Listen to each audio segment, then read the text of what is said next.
శ్రీకృష్ణ పరబ్రహ్మణే నమః. శ్రీ గురుభ్యో నమః. శ్రీమాత్రే నమః. శ్రీ గణేశాయ నమః.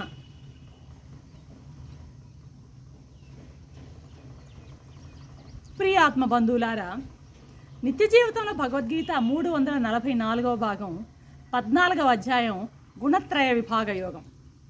నిన్నటి ఎపిసోడ్లో త్రిగుణాలను దాటిన వాడు మోక్షాన్ని పొందుతాడు అని కృష్ణ భగవానుడు చెప్పాడు. అది వినగానే అర్జునునికి అలా త్రిగుణాలను దాటిన వాడు ఏ ఏ లక్షణాలతో ఉంటాడో తెలుసుకోవాలని కుతూహలం కలిగిందనమాట. ఆ కుతూహలాన్ని 21వ శ్లోకంలో ప్రశ్నల రూపంలో ప్రశ్నిస్తున్నాడు అర్జునుడు. ఏమంటున్నాడు? కైర్లింగై స్క్రీన్ గుణానేతాన్ అతీతో భవతి ప్రభో కిమాచారం కథం చైతాన్ త్రీన్ గుణానతి వర్తతే అంటున్నాడు స్వామి.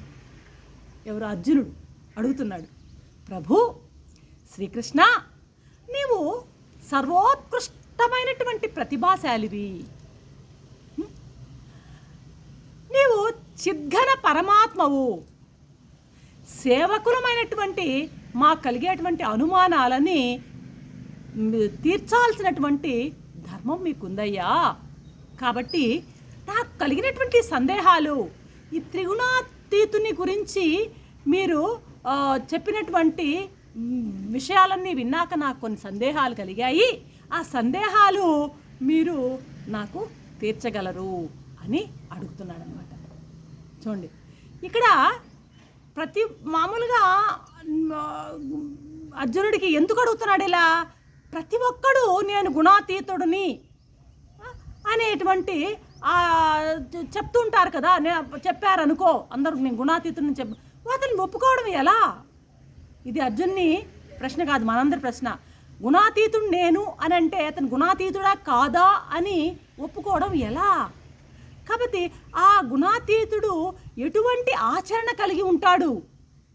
ఆయన స్వేచ్ఛాచారిగా ఉంటాడా, లేకపోతే నియమబద్ధమైనటువంటి ఆచరణని కలిగి ఉంటాడా? ఇప్పుడు సముద్రంలాగా అంతూ పంతూ లేకుండా ఉండేటువంటి ఈ గుణాల యొక్క వికారాలని, గుణాలని ఏ ఉపాయంతో ఆ గుణాతీతుడు దాటగలిగాడు? అతనికి ఎటువంటి గుర్తులున్నాయి? ఏ గుర్తులను పట్టి అతను గుణాతీతుడు అని మేము తెలుసుకోగలం? గుణాతీతుడయ్యేటువంటి ఉపాయం ఏమిటి?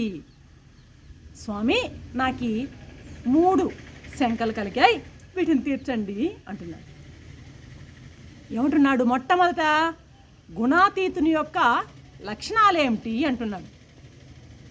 గుణాతీతుని యొక్క లక్షణాలేమిటి? అతడు ఎటువంటి ఆచరణ కలిగి ఉంటాడు? అతన్ని ఎలా ఆ గుణాలని దాటగలిగాడు? 3 ప్రశ్నలు ఇక్కడ అర్జున్ యొక్క ప్రశ్నలుగా మన ముందు ఉంచబడ్డాయన్నమాట. ఇక్కడ అర్జునుడు కృష్ణ పరమాత్మని మొట్టమొదటి అడిగినట్టు ఏంటంటే గుణాతీతుని యొక్క లక్షణాలేంటి అన్నాడు. అంటే గుణాతీతుని యొక్క లక్షణాలు తెలుసుకోగోరుతున్నాడు మొట్టమొదట. మామూలుగా సాధకులకే కాదు, సామాన్యులకు కూడా ఆ లక్షణాలేంటో తెలియాలి. ఎందుకంటే ఆ లక్షణాలను తెలుసుకోవాల్సిన అవసరం సామాన్యునికి కూడా ఉంది.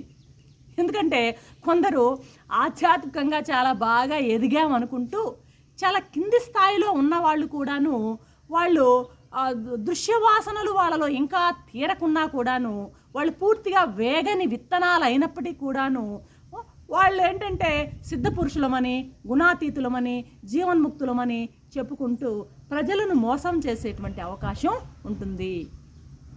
కాబట్టి అసలు గుణాతీతుని యొక్క అసలైన లక్షణాలు ఏవో బాగా తెలిసి ఉన్నట్లయితే ఇటువంటి మోసపూరితమైనటువంటి వ్యక్తుల నుంచి ఆ మోసపోకుండా కాపాడుకోవచ్చు కదా.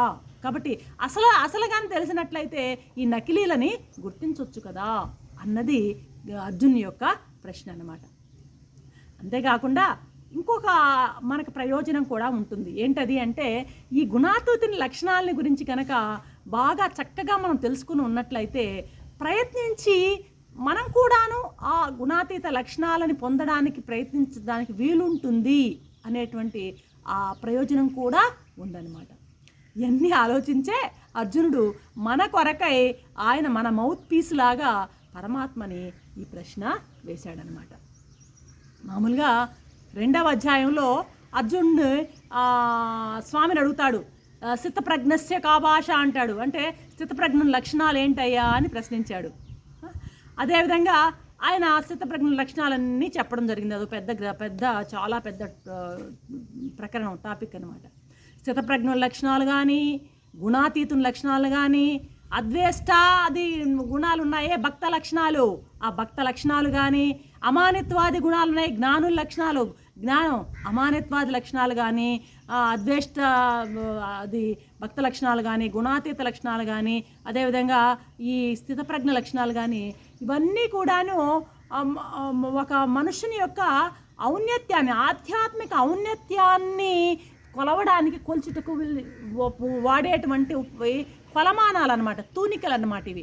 వీటిని బట్టి, ఈ స్థితప్రజ్ఞ లక్షణాలను బట్టి, గుణాతీత లక్షణాలను బట్టి, భక్త లక్షణాలను బట్టి, జ్ఞాని లక్షణాలను బట్టి ఆ వ్యక్తి యొక్క ఆధ్యాత్మిక ఔన్నత్యం ఎంతవరకు ఉన్నది అని మనం అంచనా వేయొచ్చు అనమాట. కాబట్టి ఇవన్నీ కొలమానాలు, తూనికరాళ్ళ వంటివి అనమాట. ఈ లక్షణాలను బట్టి చూసినప్పుడు ఆ మనిషిని నిజమైన మహాత్ముడా లేకపోతే వాళ్ళు ఏమైనా వేషధారులా అని మనం కనుక్కోవడానికి అవకాశం ఉంటుందన్నమాట. ఇలా లక్షణాలు తెలుసుకున్నందువల్ల ఈ శుష్క వేదాంతాన్ని రూపుమాపొచ్చు. శుష్క వేదాంత తమో భాస్కరం అని మలయాళ స్వాములు వాడేస్తారు. శుష్క వేదాంతం ఊరికే వాచా వేదాంతం అంటారే, ఆ వాచా వేదాంతాన్ని రూపుమాపొచ్చు.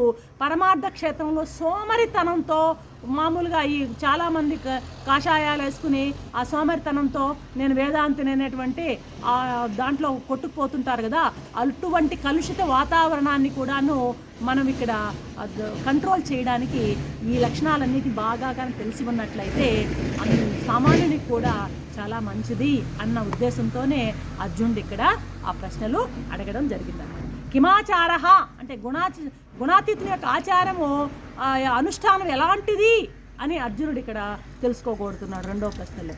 అంటే ఈ ప్రశ్నలో చూడండి, అనుష్ఠానం ఎలా, గుణాతీతుని యొక్క అనుష్ఠానం ఎలా ఉంటుందో భగవానుడు చెప్పబోతున్నాడు. ఆ గుణాతీతుని యొక్క అనుష్ఠానాన్ని కనుక మనం విన్నట్లయితే మనం కూడా గుణాతీతుని యొక్క అనుష్ఠానాన్ని అవలంబించడానికి అవకాశం ఉంటుంది కదా. కాబట్టి ఇవన్నీ దృష్టిలో ఉంచుకొని అర్జునుడు కృష్ణ పరమాత్మని ప్రశ్నలు అడిగాడు. రేపటి నుంచి కృష్ణ పరమాత్మ ఈ ప్రశ్నలకు సమాధానం ఎలా ఇస్తారో చూద్దాం. అంతవరకు సెలవు. సర్వం శ్రీకృష్ణ చరణారవింద.